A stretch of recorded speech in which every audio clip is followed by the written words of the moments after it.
நெடுநாளாக ஆண்டவர் ஒரு அற்புதத்தை செய்வார், இந்த காரியத்தில் ஆண்டவர் ஒரு அற்புதத்தையும் ஒரு விடுதலையும் நிச்சயமாக செய்வார் அப்படின்னு விசுவாசித்து கால தாமதத்தால் உங்கள் விசுவாசத்தை அற்று போயிருப்பீங்கன்னா, கர்த்தரை நம்பின நம்பிக்கை அழிந்து போகிற ஒரு சூழ்நிலையில் இருப்பீங்கன்னா, இந்த வசனம் உங்களுக்காக தான். புலம்பலின் புஸ்தகத்தில் 3வது அதிகாரத்தில் 22 25 வசனம், எரேமியாவும் உங்களைப் போல ஆண்டவரை நம்பியிருந்த நம்பிக்கை அழிந்து போகிற சூழ்நிலைகளில் சில காரியங்களை நினைத்து தன் நம்பிக்கையும் விசுவாசத்தையும் கூட்டுகிறார். அது என்ன என்று தியானிப்போம்.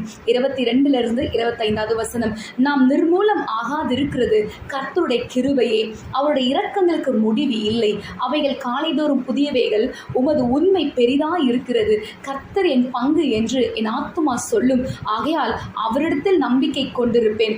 தமக்கு இருக்கிறவர்களுக்கும் தம்மை தேடுகிற ஆத்துமாவுக்கும் கர்த்தர் நல்லவர். முதல் காரியம், இன்றைக்கு நம்ம எப்படிப்பட்ட சூழ்நிலையில் நெடுநாளாய் காத்திருந்து அற்புதம் நடக்கலினாலும் நம்ம நிர்மூலம் ஆகாமல் இருப்பது ஆண்டவருடைய கிருபைதான்.